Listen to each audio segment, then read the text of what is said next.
पुस्तकं स्वीकुर्मः अवश्यं। सर्वेपि पञ्जीकरणं कृतवन्तः इति मन्ये अहं।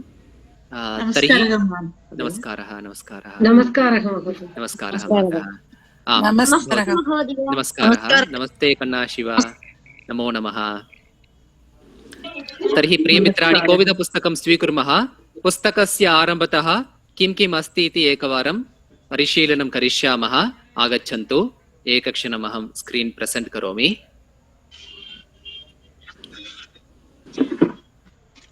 सर्वे अधुना म्यूट् मध्ये भवामः, शब्दः श्रूयते, क्षम्यताम्।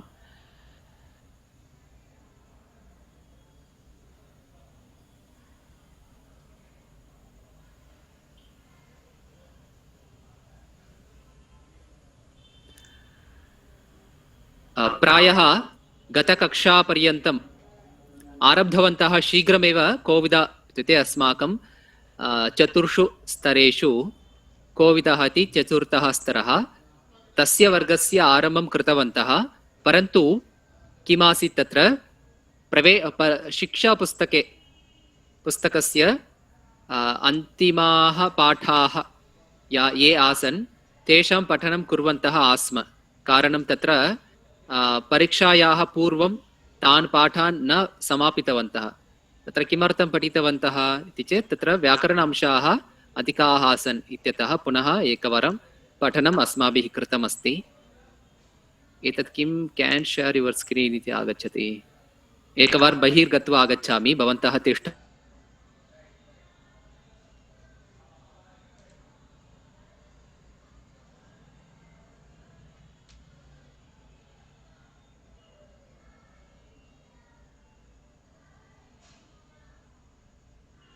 क्षम्यताम्, अधुना शेरिंग करोति भवति।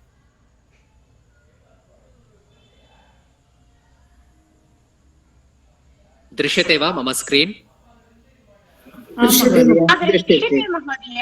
उत्तमम्। अत्र पश्यन्तु, कोविदः इति अस्माकं पुस्तकस्य चतुर्षु स्तरेषु कोविदः इति अस्माकं पुस्तकमस्ति।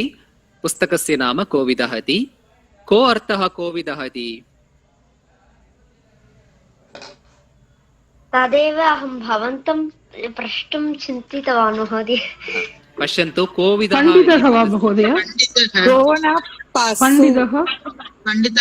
कोविदः इति पदस्य अर्थः अत्र पश्यन्तु, समर्थः, प्रवीणः, युक्तज्ञः, अभियुक्तः इति अर्थः। बहु अर्थाः भवन्ति। तेर्चि पेट्रवर्, तेर्चि पेरकूडियवर् इति अर्थः। कोविदः इति अकारान्तः पुल्लिङ्गः, प्रथमा विभक्तिः एकवचनं। तिरमयानवर्, तिरमै पडिक्कக்கூடிयवर्, तिरमै कोल्लக்கூடிयवर् इति अर्थः। अनुभवशाली इति अर्थः भवति। समर्थः, प्रवीणः, युक्तज्ञः, अभियुक्तः इति कोविदः इति पदस्य अर्थः स्मरामः। अवगतं वा कोविदः इति पदस्य अर्थः कः इति? आं महोदय।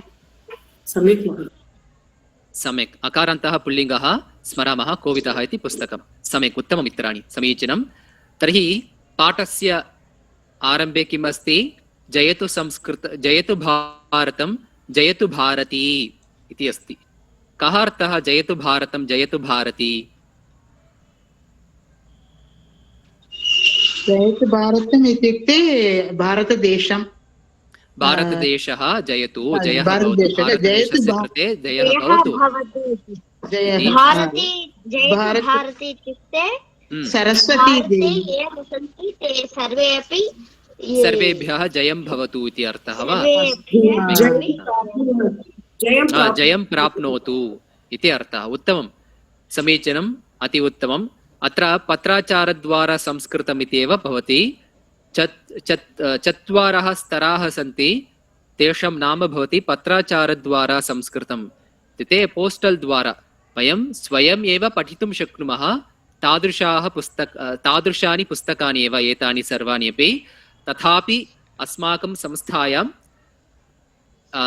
कार्यकर्तारः, नानाविधकार्यकर्तारः भवन्ति। पठन्ति ते पाठयन्ति, पठन्ति ते एव पाठनं कुर्वन्ति।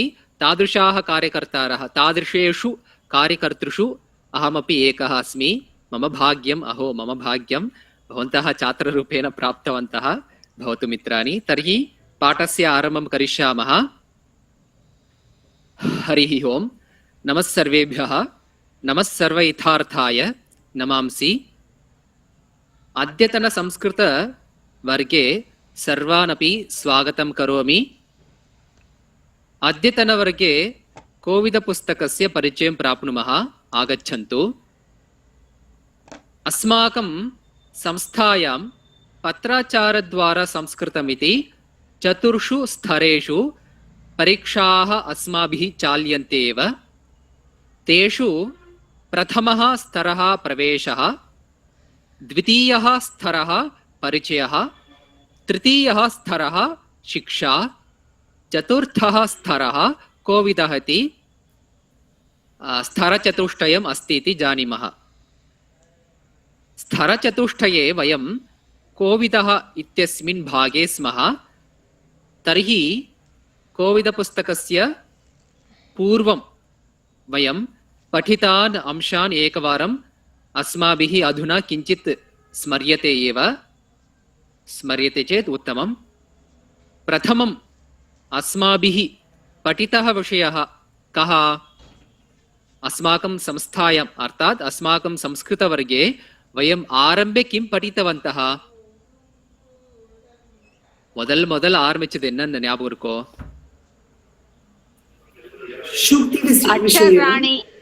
அக்ஷராணின்னு ஆரம்பிச்சோமா? சரி, வேற என்ன ஆரம்பிச்சோம்?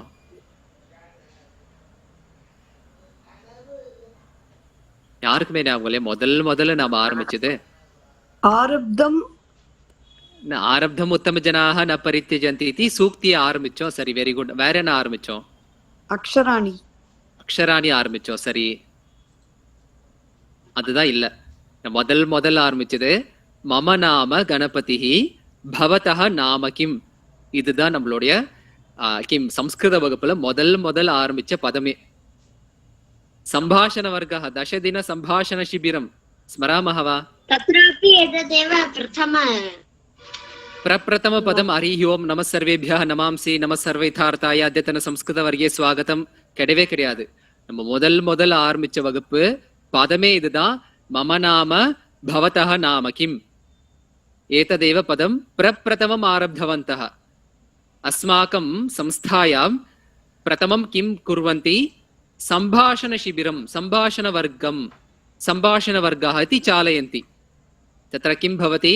10 दिनानि यावत् घण्टाद्वयम् अथवा सार्ध 1 घण्टा अथवा 1 घण्टा यावत् सम्भाषणशिबिरं चालितवन्तः, सम्भाषणवर्गं चालितवन्तः। तत्र प्रप्रथमं वयं किं पठितवन्तः? मम नाम भवतः नाम किं, तथैव स्त्रीलिङ्गे भवति चेत् भवत्याः नाम किम् इति पठितवन्तः। आं वा न वा? आम्, एतदेव आरम्भं कुर्वन्ति. வேற எதுமே ஆரம்பிக்க மாட்டா, வேற எதுமே சொல்ல மாட்டா. प्रथमम् एतदेव आरम्भं कुर्वन्ति. परन्तु अधुना जालपुटद्वारा संस्कृतं वयं पठन्तः स्मः। साक्षात् वर्गं न पठितवन्तः। केषाञ्चन भागग्रहणम् आसीत्। केचनाः वयं साक्षात् वर्गेपि पठितवन्तः, तथैव जालपुटद्वारा संस्कृतमपि संस्कृतवर्गेपि पठितवन्तः आस्म। भवतु, परन्तु ये साक्षात् वर्गं गच्छन्ति तेभ्यः प्रप्रथमं मम नाम इत्येव पाठयन्ति। किं पाठनं, श्रवणं, प्रतिवदनम् एतदेव भवति मोदल्ल वगुपुल. अदा इरुक्कुम. लेखनं सर्वं न भवति संस्कृतवर्गे। तथैव आन्लैन् द्वारा अपि एवमेव आसीत्, भवन्तः सर्वेपि जानन्ति एव। भवतु, तर्हि 10 दिन सम्भाषणवर्गे किं ज्ञातवन्तः वयं? लेखनं भवति वा? अक्षराणां पाठनं भवति वा? न। व्याकरण बोधनं भवति वा? न, सम्भाषणमेव, केवलं सम्भाषणमेव। मम इति दकारान्तः पुल्लिङ्गः, दकारान्तः 3 लिङ्गेषु समानरूपम्। अस्मद् शब्दः षष्ठी विभक्तिः एकवचनम् इति पाठयामः वा? न। सम्भाषणवर्गे नास्ति एव किल। मम नाम गणपतिः भवतः नाम किम् इति साक्षात् तत्र उपस्थापनम् अभ्यासः प्रयोगः இந்த மாதிரி பல நியமாக भवन्ति सम्भाषणशिबिरं सामान्यं नास्ति मित्राणि केचनाः भवत्सु अस्मासु सम्भाषण किं प्रशिक्षणे भागग्रहणम् आसीत् तेभ्यः पाठितवन्तः ஒவ்வொரு பாठ्य बिन्दुं எப்படி சொல்லி தரணும் कथं पाठनीयम् इति बहवः नियमाः भवन्ति मम नाम भवतः नाम किं भवत्याः नाम किम् इति पाठनार्थं बहवः नियमाः इत्युक्ते कथं पाठनीयम् एप्पडी சொல்லி தரணும் उपस्थापनं कथं करणीयम् अभ्यासः कथं भवति प्रयोगः कथं भवति इति नानाविध नियमाः भवन्ति विषयाः भवन्ति अवश्यम् अग्रे कदाचित् प्रशिक्षणं भवति अस्माकं संस्थायां 10 दिन प्रशिक्षणं वर्षे एकवारमेव चालयामः तत्र भागं स्वीकुर्वन्तु अवश्यं जानन्तु तदेव वयं पाठितवन्तः तत्र व्याकरणनियमं न पाठयामः लेखनाभ्यासः नास्ति केवलम् अभिनयसहितम् अभिनयेन पाठयामः भवतु सम्यक् एव चिन्ता नास्ति उत्तमं तत्र 10 दिन सम्भाषणवर्गे अथवा शिबिरे अस्माकं भागग्रहणम् आसीत् तदनन्तरमेव भवन्तः अग्रे एकेपि संस्कृतं पठितुम् इच्छन्ति चेत् प्रवेशः इति पुस्तकस्य परिचयः तत्र प्राप्यते अस्माभिः परिचय प्रवेशன்ற புத்தகத்தோட அறிமுகம் இன்ட்ரோடக்ஷன் நமக்கு கிடைக்கும் तत्र किम् अस्ति प्रवेशपुस्तके प्रवेशपुस्तकम् एतदस्ति अत्र आरम्भतः किम् अक्षराणां पाठनं तथैव केचन अंशाः व्याकरण अंशाः भवन्ति इति वदामः तर्हि वदन्तु प्रवेशपुस्तके किं किं पठितवन्तः लकारः दशलकाराणां विषये परिचयं प्राप्तवन्तः पूर्णपठनं तु नास्ति एव कथं लकार दशलकाराः कथं प्रयोगः करणीयः कुत्र भवति कथं भवति इति ज्ञातवन्तः उत्तमम् अन्यत् किम् आत्मनेपदी धातु परस्मैपदी धातवः आत्मनेपदी धातवः तेषां धातूनां परिचयः एव पूर्ण विवरणं नास्ति कर्मणि प्रयोगं कर्तरि प्रयोगं இல்ல கிடையாது கர்த்தரி கர்மணி பத்தி படிக்கல இன்ட்ரோடக்ஷனா இருந்தது கர்த்தரினா என்ன கர்மணினா அத பத்தின அறிமுகமா இருந்தது படிக்க கிடையாது நம்ம भूतकालं சரி कालत्रयस्य पठनं कृतवन्तः कालत्रयस्य परस्मैपदी धातूनाम् आत्मनेपदी धातूनाम् अर्थात् उभयपदी धातूनाम् अपि पठनं कृतवन्तः बालकः नमति बालकः वन्दते समानार्थः भवति भेदः तु नास्ति तत्र तथैव ति इकारः भवति चेत् परस्मैपदी धातुः एकारः भवति चेत् आत्मनेपदी क्रियापदम् एवं ज्ञातवन्तः उत्तमं सम्यक् समीचीनं कालत्रयस्य अपि पठनं कृतवन्तः वर्तमानकालः भूतकालः भविष्यत्कालः इति उत्तमम् अन्यत् किम् लिङ्गत्रयस्य अपि बोधनम् आसीत् प्रवेश व्यवहारिकशब्दाः अपि आसन् तत्र लिङ्गत्रयं पुल्लिङ्गः स्त्रीलिङ्गः नपुंसकलिङ्गः इति लिङ्गत्रयस्य अपि पठनं कृतवन्तः तथैव व्यवहारिकशब्दाः आसीत् हरिः हो किमर्थं न वदामः किमर्थं तत्र पदस्य प्रयोगः अधिकः न करणीयः अन्यानां भाषाणां अन्यासां भाषाणां प्रयोगः किमर्थम् अधिकं न करणीयम् इत्युक्ते कानि पदानि प्रयोगं करणीयानि कानि पदानि प्रयोगं न करणीयानि इति ज्ञातवन्तः उत्तमं तथैव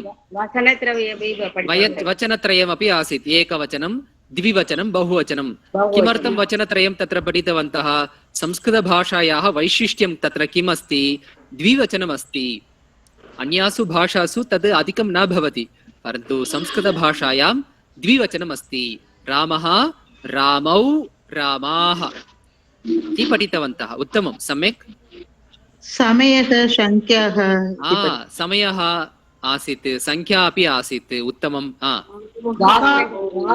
सेंटेंस फॉर्मेशन वाक्यरचना सत्यं कर्तृपदं कर्मपदं क्रियापदं तथैव विभक्तीनां परिचयः विभक्तयः भवन्ति किल विभक्तीनां परिचयमपि प्राप्तवन्तः प्रथमा विभक्तिः इत्युक्ते कः अर्थः द्वितीया विभक्तिः इत्युक्ते कः अर्थः प्रत्ययस्य अपि किञ्चित् पठनं कृतवन्तः इक्तौ तु इति एकः प्रत्ययः भवति तस्य प्रयोगः कथं भवति कस्मिन् अर्थे भवति कस्मिन् काले भवति इत्यपि ज्ञातवन्तः इक्त्वा ल्यप् इक्तवतु इति प्रत्ययानां परिचयः अस्माभिः प्राप्यत பெறப்பட்டது. अन्यत् किम्?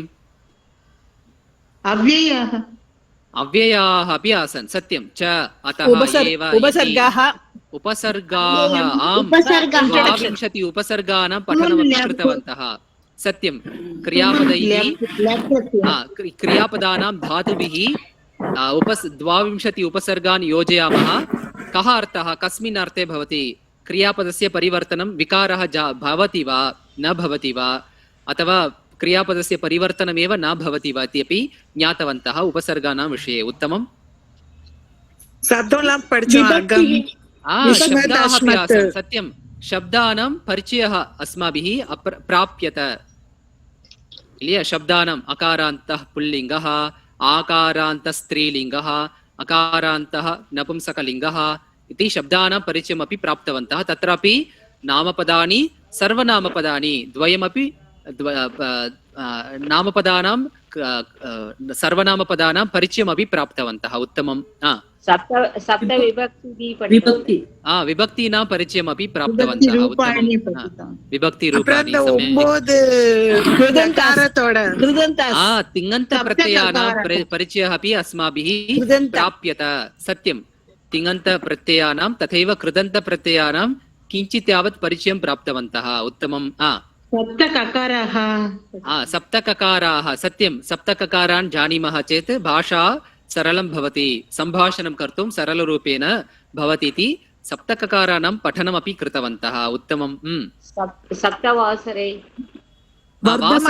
सप्तवासराः भवन्ति किल? 7 दिनानि. भानुवासरः, सोमवासरः, 7 दिनानां सप्ताहः भवति. तस्य पठनमपि कृतवन्तः. उत्तमम्.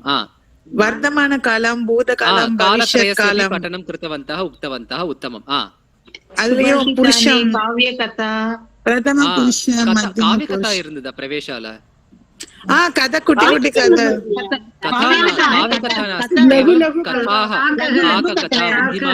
कथा मूढः जम्बुकः एतादृशं लघु लघु कथाद्वारा संस्कृतस्य पठनं कृतवन्तः. इत्युक्ते संस्कृतभाषायाः ज्ञानवर्धनार्थं कथाः वयं सर्वेपि पठितवन्तः. उत्तमम्.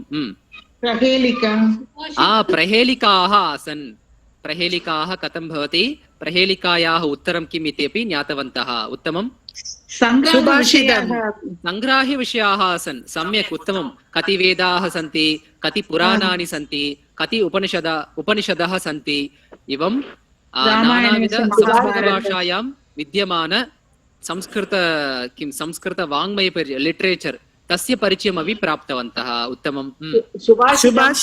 सुभाषितानि आसन्. संस्कृतभाषायाः विशेषः एव सः सुभाषितानि. अस्माकं जीवने तानि सुभाषितानि कथं भवन्ति, कथं प्रयोगं करणीयम्, आचरणं करणीयम् इति ज्ञातवन्तः. उत्तमम्. நாமபதம், கிரியாபதம் வச்சு சென்டென்ஸ் ஃபார்மேஷன். கர்த்திருபதம், கர்மபதம், கிரியாபதம் இந்த மாதிரி 3 பதங்கள் இருக்கும். அத பத்தி நம்ம தெரிஞ்சிடணும். உத்தமம். அன்வயம். அன்வயா இல்லையே. அன்வயா கிடையாது. பிரவேசால அன்வய படிக்க கிடையாது. பரிச்சயல் தான் ஆரம்பிச்சோம். அன்வய ரச்சனா பரிச்சயல் தான் நம்ம பார்த்தோம். பிரவேசால படிக்க கிடையாது. சரி. उत्तमम्. एतावत् बहु पश्यन्तु. लघु पुस्तकमेव. तत्रैव एतादृशान् विषयान् वयं सर्वेपि पठितवन्तः, ज्ञातवन्तः. उत्तमं. समीचीनं. तर्हि द्वितीयस्य स्तरस्य नाम परिचयः. परिचयपुस्तके किं किं पठितवन्तः? अन्वयरचना, सुभाषितं, चाटु श्लोकाः. सत्यं. नகைச்சுவை செயல் அப்படின்ற ஒரு சப்ஜெக்ட் எக்ஸ்ட்ராவா விஷயः अधिकः आसीत्. उत्तमं. सन्धिः व्यञ्जन सन्धिषु स्वरसन्धि पठितवन्तः. उत्तमं. विशेषण विशेष भावः. सर्वत्र विशेष्यं यत्र भवति तत्र निश्चयेन विशेषणं भवत्येव. तदपि 3 लिङ्गेषु तद् नियमानुसारेण भवति इत्यपि ज्ञातवन्तः. उत्तमम्.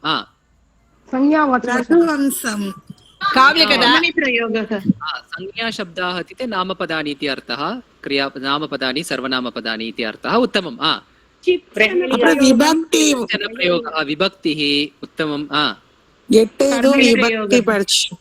तत्रापि कर्तरि प्रयोगः कर्मणि प्रयोगः भावे प्रयोगस्य पठनं कृतवन्तः आम् सत्यमेव அப்புறம் பதசங்கராகில 9 அந்த லகாரம் பத்தி படி.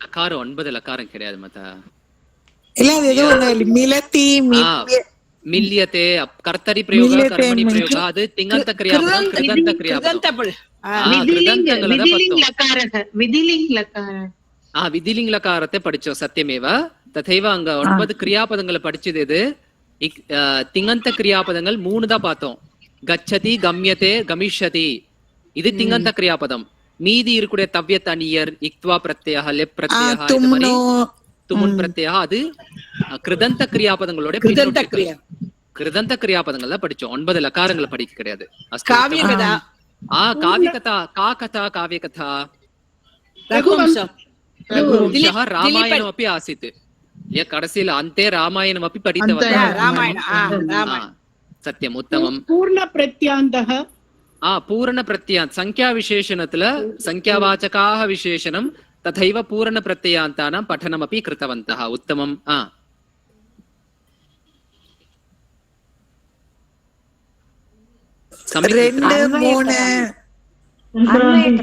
अन्वयक्रम श्लोकाः आसन् अन्वयक्रम श्लोकाः के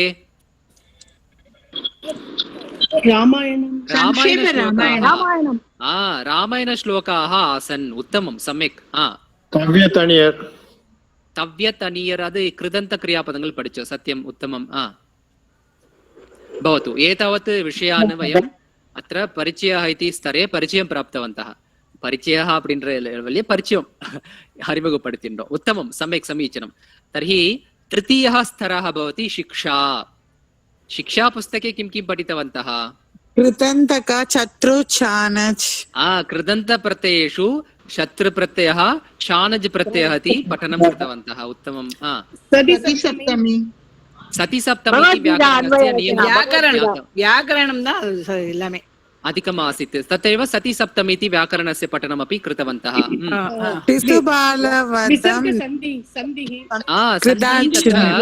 व्यञ्जनसन्धिः तथैव विसर्गसन्धिः द्वयमपि पदसङ्ग्रहः प्रहेलिका पदसङ्ग्रहः अन्वयरचना श्लोकाः के भगवद्गीतायाः तदपि कस्य अध्यायस्य कथमस्य अध्यायस्य प्रथमस्य अध्यायस्य सत्यं प्रथमस्य अध्यायस्य भगवद्गीतायाः श्लोकाः अन्वयरूपेण अन्वयक्रमरूपेण दत्ताः आसन् तेषां तत्र काव्यकथा आसीत् किरातार्जुनीयं तथैव शिशुपालवधम् इति काव्यकथा द्वयमपि संक्षेपरूपेण पूर्णविवरणतया नास्ति ज्ञातवन्तः सत्यं न्यायः सत्यम् उत्तमं काकतालीय न्यायः एवं नानाविध न्यायाः आसन् तेषाम् अपि पठनं कृतवन्तः सत्यम् उत्तमं श्लोकाः अपि आसन् तत्र अस्माकं जीवने प्रयोगकरणीयाः श्लोकाः भवन्ति किल तेषाम् अर्थः कः किमर्थं श्लोकं वदामः इत्यपि ज्ञातवन्तः सत्यं सङ्ग्रहविषयाः इति स्थाने उत्तमम् सुभाषितं प्रहेलिका सूक्तिः तावदेव अन्वयरचना पातो अस्तु उत्तमं सम्यक् मित्राणि पश्यन्तु शिक्षास्तरे एतावत् तृतीये स्तरे तावत् तान् अंशान् तान् विषयान् सर्वान् अपि वयं पठितवन्तः आस्म भवतु तर्हि अद्यतनकक्षायां कोविदपुस्तकस्य परिचयमपि करोमि शृण्वन्तु शृणुमः अधुना म्यूट् मध्ये भवामः कोविदस्तरे किं किं भवति इति अस्माभिः अवलोक्यते चेत् व्याकरण अंशाः भवन्ति मुख्यतः व्याकरणांशेषु समासाः इति एकं व्याकरणमस्ति तस्य व्याकरणस्य अस्माभिः अधीयते तथैव तद्धितान्ताः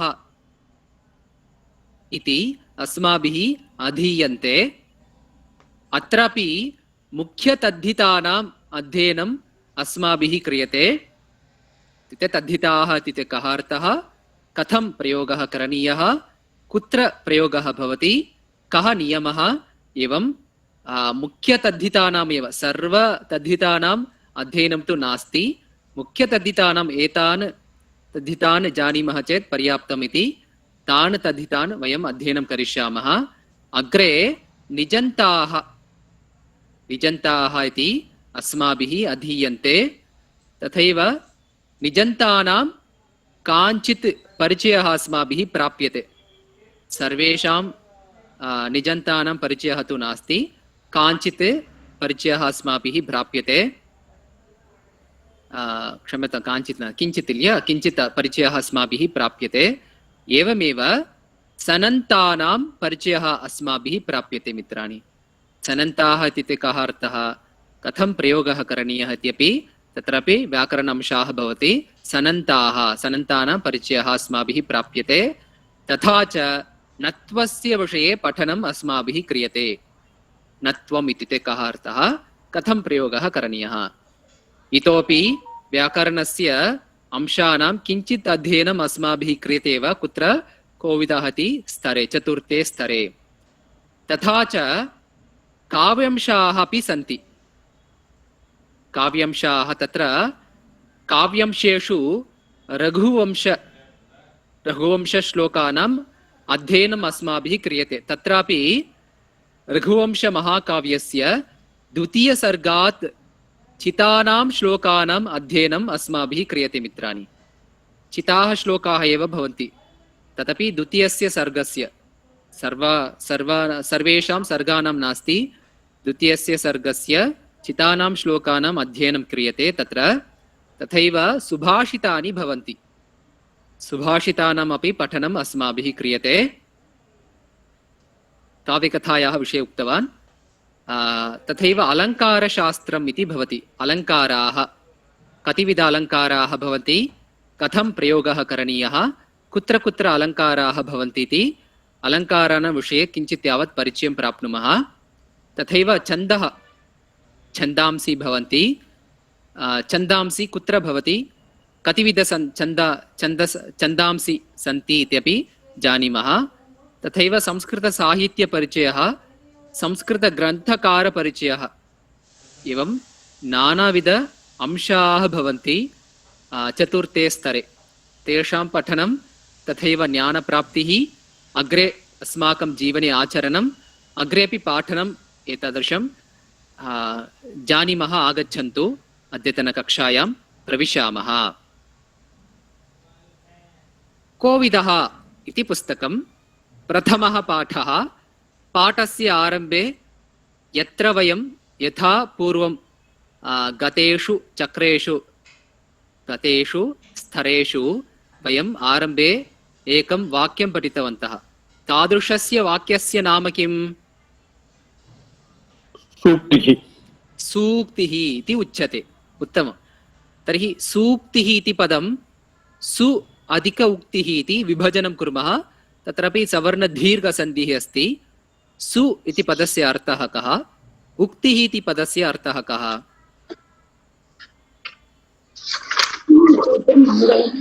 सु इति पदस्य अर्थः मङ्गलम् उत्तमं महोन्नतम् उचितम् इति सम्यक् उत्तमम् उक्तिः इत्युक्ते कः अर्थः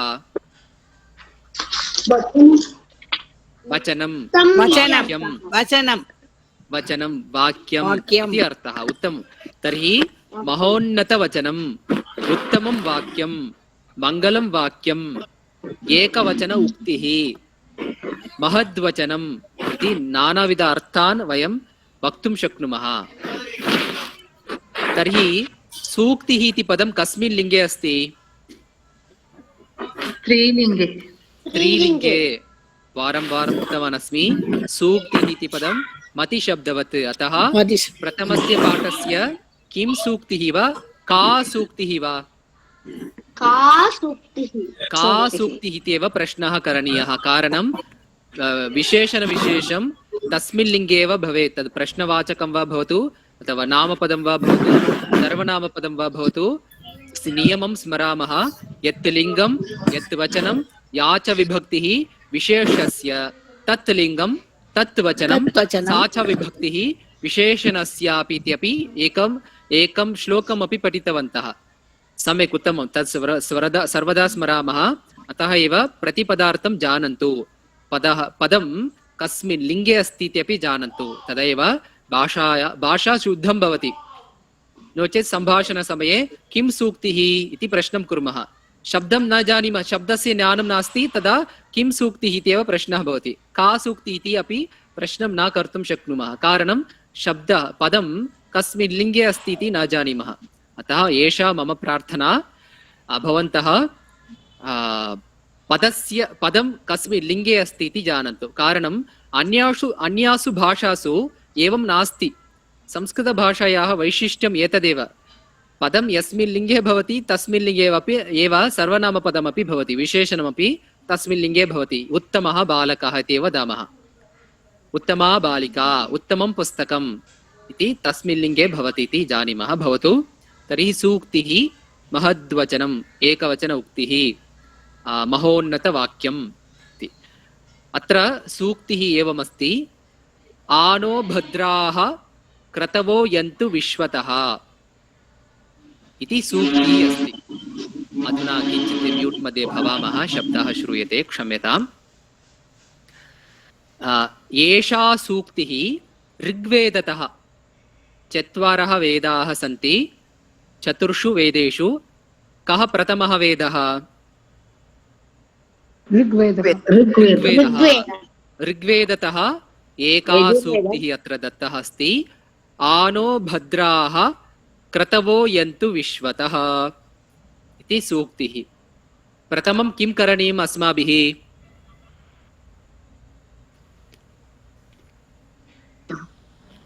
पदच्छेदः किल पदच्छेदः भवति उत्तमं पदच्छेदं कुर्मः किमस्ति अत्र आ नो इति अस्ति नः अत्र कः सन्धिः कः नियमः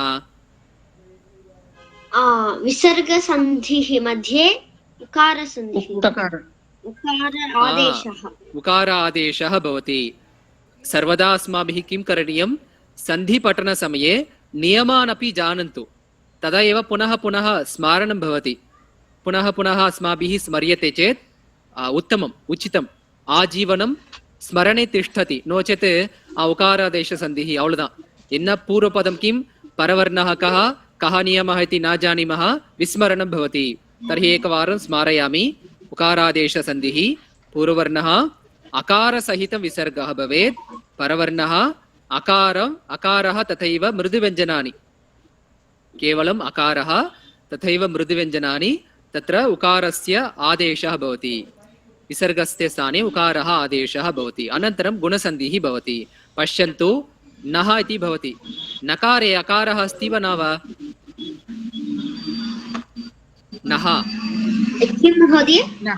नः इति पदे अकारः अस्ति वा न वा इति प्रश्नः अस्ति अकारसहित विसर्गः एव भवेत् किल அகாரத்தோட விசர்க்கம் இருக்கணும் அப்படின்னு பார்த்தோம் ஃபர்ஸ்ட் ஆ மட்டும் தான் இருக்கணும் அதை ஞாபகம் வச்சுவோம் பிளஸ்க்கு முன்னாடி அகாரத்தோட விசர்க்கம் இருக்கணும் பரவர்ணः அகாரம் இருக்கலாம் அல்லது மிருதுவெஞ்சனானி भवेयुः तर्हि अत्र बकारः मृदुव्यञ्जनं वा कर्कशव्यञ्जनं वा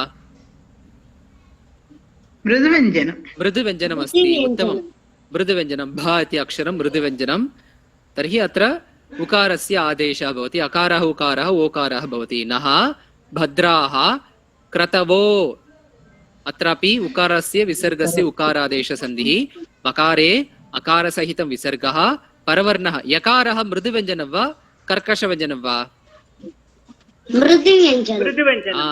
य र ल व ह एतानि अक्षराणि मृदुव्यञ्जनानि अन्तस्थाः ऊष्मानाः इति पठितवन्तः अक्षरेषु अवर्गीयव्यञ्जनानि अवर्गीयव्यञ्जन अक्षरेषु अन्तस्थाः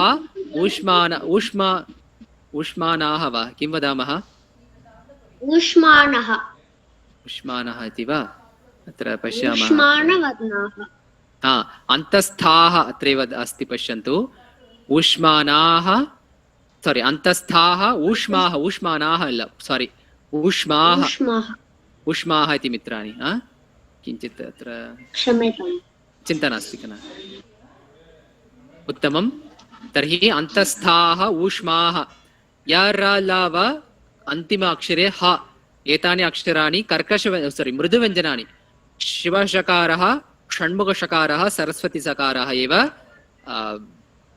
कर्कशव्यञ्जनानि भवतु कर्कशव्यञ्जनानि कानि मृदुव्यञ्जनानि कानि इति सम्यक् जानीमः एव भवतु अतः यकारः मृदुव्यञ्जनमस्ति अतः अत्र विसर्गस्य उकारः आदेशः भवति विश्वतः इति अस्ति भवतु अधुना प्रतिपदार्थं पदपरिचयं च प्राप्नुमः अत्र आकारः अस्ति किल वेदेषु एवं भवति परन्तु अत्र आकारः उपसर्गरूपेण स्वीकुर्मः उपसर्गाः कुत्र योजनीयः उपसर्गங்களை முன்னொட்டுக்கள் எங்க சேர்த்திப்போம் ப்ரிஃபிக்ஸ் சாரி சஃபிக்ஸ் क्रियापदानां धातूनाम् आरम्भे योजयामः आरम्भे आरम्भः यत्र भवति तत्र एव योजयामः तर्हि यन्तु इति क्रियापदेन आकारं योजयन्तु आयन्तु यन्तु क्रियापदस्य अर्थः कः आयन्तु क्रियापदस्य अर्थः कः इति अग्रे पश्यामः आयन्तु नः इति अस्ति एतदेव कर्तृपदं नः इति भद्राः इति पदमस्ति क्रतवः इति एकं पदमस्ति विश्वतः इति एकं पदमस्ति तर्हि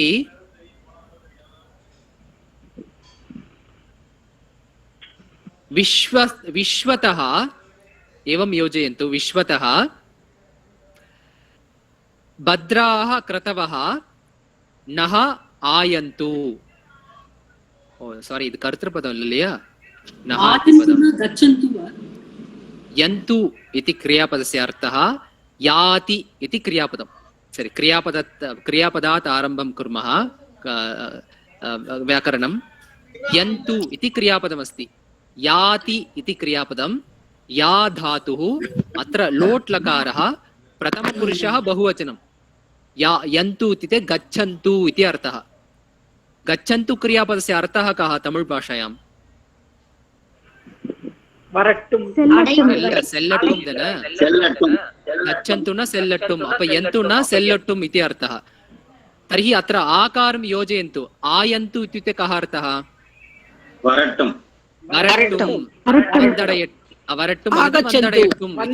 आगच्छन्तु आयन्तु इति योजयन्तु आयन्तु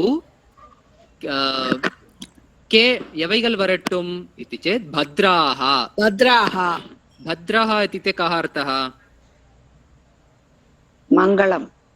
मङ्गलम् इति अर्थः उत्तमम् अतः वयं प्रायः गणेश अथर्वणशीर्षकं मन्त्रे वदामः भद्रं कर्णेभिः शृणुयाम देवाः भद्रम् इत्युक्ते मङ्गलम् उयर्न्द महोन्नतम् इति अर्थः अकारान्तः पुल्लिङ्गः प्रथमा विभक्ति बहुवचने अस्ति भद्रा शान्ति मन्त्रத்துல கூட भद्राणि पश्यन्तु भद्रं सत्यं நல்ல விஷயங்களை பார்க்கட்டும் सत्यं उत्तमं कण्ण अद्द भद्रं अङ्ग नपुंसकलिङ्गத்தில் இருக்கு परन्तु अत्र पुल्लिङ्गे अस्ति भवतु चिन्ता नास्ति भद्रः इति पुल्लिङ्गशब्दः अकारान्तः पुल्लिङ्गः प्रथमा विभक्तिः बहुवचनं भद्राः इत्युक्ते महोन्नत विषयाः अंशाः क्रतवः क्रतुः इति उकारान्तः पुल्लिङ्गः प्रथमा विभक्तिः बहुवचनं क्रतवः क्रतुः इत्युक्ते कः अर्थः न जानीमः वा क्रतुः इत्युक्ते विचारः क्रतुः इत्युक्ते विचारः महोदय एन्लैट्मेण्ट् इति वदामः अद् क्रतुः इति पदस्य अर्थः सः विचारः उत्तमविचाराः इति अर्थः மகோன்னதமான விஷயங்கள் நல்ல விசாரங்கள் நல்ல उत्तम विचाराः इति अर्थः क्रतवः इत्युक्ते उत्तम विचाराः नः अत्र दकारान्तः त्रिषु लिङ्गेषु समानरूपम् अस्मद् शब्दः लिया अस्मद् शब्दः चतुर्थी विभक्तिः बहुवचनं मह्यं मे अस्मभ्यं नः आवयोः नौ अस्मान् आवयोः नौ अस्माकं नः अस्मभ्यं अस्माकं मह्यं मे आवयोः नौ आवयोः वा अस्माकं नः इति चतुर्थी विभक्तिः अस्माकं இல்ல ஷஷ்டி கிடையாது இது ஷஷ்டியிலும் இருக்கு கரெக்ட் தான் இங்க நம்மளுக்கு அஸ்மாக்கம் நஹ கரெக்ட் தான் கண்ணா பரந்து இங்க சதுர்த்திக்கு இருக்கு अस्मभ्यम् अस्मभ्यम् अस्मभ्यं नः कथं रूपं वदन्तु चतुर्थी भक्ति रूपं मात्रं वदन्तु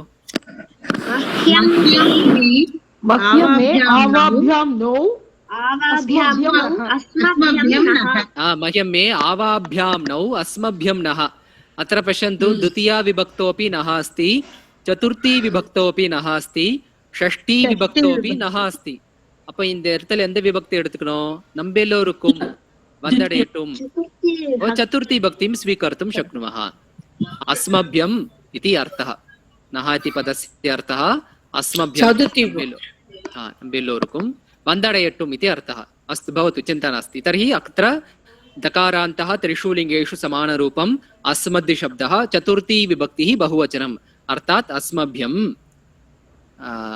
द्वितीया विभक्ति अस्ति वा द्वितीया विभक्तिः अपि भवितुम् अर्हति मातः भवत्याः ஊகாரூபேன நம்மளை வந்தடையட்டும் அப்படின்னு எடுத்துக்கலாம் நம்மளுக்கு வந்து சேரட்டும் அப்படின்னு எடுத்துக்கலாம் அஸ்து அஸ்து அஸ்து மாதா ஷஷ்டி விபக்தியிலும் இருக்கு ஷஷ்டி விபக்தியில அஸ்மான் அஸ்மாக்கம் கிருத்தே பவது இது ஷஷ்டி விபக்தியிலும் எடுத்துக்கலாம் இப்போதைக்கு நீங்க சதுர்த்தி பக்தின்னு போட்டுக்கோங்க பவது ஆனா எந்த விபக்தியில போட்டாலும் அത്ര ஒரே அர்த்தம் சமான அர்த்தம் பவதி நஹ இருக்கிறதுனால ஒண்ணு அஸ்மான் அப்படின்னு இருந்தா द्वितीया भक्ति ஏவா अस्मभ्यம்னா चतुर्थी ஏவா अस्माकம்னா षष्ठी தான் परंतु अत्र नः इति अस्तितः चतुर्थी भक्तिं स्वीकुर्मः वदतु कन्ना अस्तु गुरुजी 2 4 6 மூணுமே வந்து மூணுமே வரலாம் இருக்கட்டும் உத்தமம் भवतु विश्वतः विश्वम् इति पदम् अकारान्तः नपुंसकलिङ्गः अत्र पंचमी विभक्ति अर्थे तः इति एकः प्रत्ययः भवति मित्राणि तः इति एकः प्रत्ययः स्मर्यतां तद् तसिल् इति प्रत्ययः पिन्नोट् என்னன்னா तसिल् தான் ஆனா தஹ தவா மாத்திருப்போம் தசில்ல அந்த த சில் அப்படின்ற சப்தம்லாம் போயிட்டு தஹ அப்படின்ற சப்தம் மட்டும் நிற்கும் எத்திரவயம் சத்ருல அத் அப்படின்ற மட்டும் சப்தத்தை எடுத்துப்போமோ அதே மாதிரி அத்திரப்பி परन्तु पंचमी भक्ति अर्थे भवति अव्यपदरूपेण स्वीकर्तुं शक्नुमः कारणम् एकवचने एव भवति बहुवचने कथं वदामः इति चेत् वक्तुं न शक्नुमः विश्वतः इति पंचमी भक्ति अर्थे एकवचने एव भवति अव्यशब्दरूपेण स्वीकर्तुं शक्नुमः तथापि अत्र विश्वम् इति नपुंसकलिङ्गपदम् अर्थात् विश्वात् इति अर्थः विश्वात् इति अर्थे भवति कः अत्र अभिप्रायः ताद् श्लोकस्य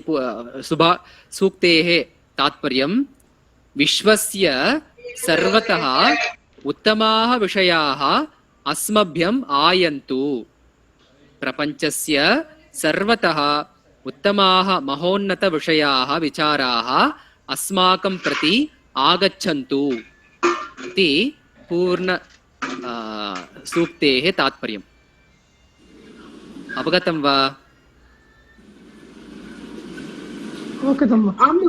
सम्यक् मित्राणि पश्यन्तु விஸ்வமித்தித பிரபஞ்சஹ உலகத்தில் இருக்கிற எந்த நல்ல விஷயமா இருந்தாலும் மகோன்னதமான விசாரங்கள் இருந்தாலும் அது எல்லாமே நம்மள வந்து சேரட்டும் நம்மளேனா வெறும் இந்துக்கள் மட்டும் கிடையாது யாரா இருந்தாலும் வந்து சேரட்டும் எவ்வளவு பெரிய பிரார்த்தனை பஷ்யந்து கீதுஷி பிரார்த்தனா ஏஷா ஆனோ भद्राः क्रतवो यन्तु विश्वतः भवतु मित्राणि समीचीनं सूक्तेः तात्पर्यं ज्ञातवन्तः पुनः एकवारं कृपया वदतु महोदय विश्वस्य सर्वतः उत्तमाः विषयाः अस्मभ्यम् आयन्तु अर्थात् प्रपञ्चस्य सर्वतः उत्तमाः विचाराः महोन्नतविषयाः अस्माकं प्रति आगच्छन्तु इति तात्पर्यम् अतः धन्यवादः स्वागतम् अतः भवतु सूक्तेः तात्पर्यं पूर्णतया ज्ञातवन्तः अवश्यं एक संशयम् एकः संशयः पृच्छतु महोदय। यन्तु किमर्थं समीपे नास्ति इति तदेव महोदय, वेदस्य नियमः सः। वेदेषु एतादृशं भवति। वेदतल बहवः नियमाः भवन्ति, तत्रापि एतदस्ति। किमर्थमिति साक्षात् वक्तुं न शक्नुमः महोदय, परन्तु आकारः तत्र यन्तु क्रियापदने एव योजनं करणीयं। तद् दूरे किमर्थम् अस्ति इति तत्र वेदस्य नियमः। அது சந்தஸ் மீட்டர் பவதி. முதல் எழுத்து இதுதான் இருக்கணும் அப்படின்னு வேதத்துல ரூல். இந்த எழுத்து தான் இருக்கணும், இத்தனை எழுத்துக்கள் தான் இருக்கணும். நார்மல் சம்ஸ்கிருதத்துல இத்தனை எழுத்துக்கள் இருக்கணும் ஸ்லோகத்துல எல்லாம் இருக்கு.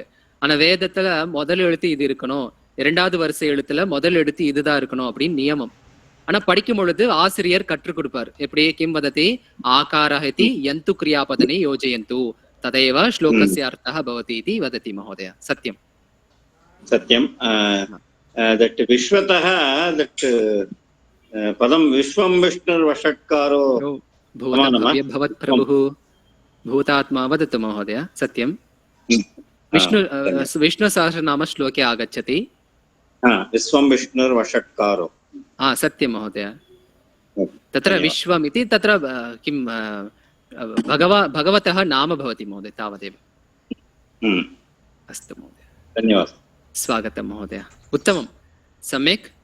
तर्हि अत्र प्रियबन्धो इति सम्बोधनं कृतमस्ति. प्रियबान्धवाः सादरं वन्दनानि. सादरं वन्दनानि इत्युक्ते कः अर्थः? आदरसहितं सादरं ते हृदयं वन्दनानि इति अर्थः. हृदयपूर्वकं वन्दनानि इति अर्थः. இதயபூர்வமான நமஸ்காரங்கள், வணக்கங்கள். பத்ராச்சாரத்வாரா संस्कृत शिक्षणं प्राप्तुं भवन्तः उत्सुकाः इति अभिनन्दामः. अस्तु, उत्सुकाः इति अभिनन्दामः. संस्कृतभाषा मधुरा सरला इच्छा इति पुनर्वक्तव्यं नास्ति. प्रतिदिनं भाषाभ्यासं भवन्तः कुर्वन्तु. संस्कृतपुस्तकानि रामायणं महाभारतम् इत्यादिकं पठितुं प्रयत्नं च कुर्वन्तु. भाषासिद्धिः भवतां भवतु इति आशास्महे. इति आशीर्वादं कुर्मः इति अत्र पुस्तकस्य ग्रन्थकर्ता एवं वदति, आरम्भं करोति. तर्हि अत्र किमस्ति? आरम्भे समासः इति एकः विषयः, एकं व्याकरणमस्ति. किं कथम् इति अहं परिचयं करोमि. श्रद्धया शृणुमः. पठनं तु अग्रे क्रियते, परन्तु परिचयः. समासः इत्युक्ते कः अर्थः, कस्मिन् अर्थे प्रयोगः भवति, कुत्र कुत्र भवति इति मन्दं मन्दं वदामि. यदि संशयः भवति वर्गस्य अन्ते पृच्छन्तु. निमिषद्वयं यावत् स्वीकरोमि. समासः संस्कृतभाषायाम् अत्यन्तं मुख्यः कश्चित् विषयः अस्ति, सः एव समासः. समासानाम् उपयोगः संस्कृतभाषायाः वैशिष्ट्यं वर्तते. संस्कृतभाषायां बहुदीर्घसमस्तपदानाम् उपयोगः संस्कृतभाषायाः सौन्दर्यं सुन्दरतां च अधिकं वर्धयति. इत्यतः कोविदः इति स्तरे समासानां परिचयः अस्माभिः प्राप्यते. इत्युक्ते समासाः कतिविधाः सन्ति, कथं समासः कर्तव्यः इत्यादि अंशानां परिचयः तथैव अंशाः अस्माभिः अध्ययनं क्रियते. किं नाम समासः इति चेत् अनेकस्य पदस्य एकपदीभवनम् इति समासः. किं नाम समासः इति चेत् अनेकस्य पदस्य एकपदीभवनम् इति समासः.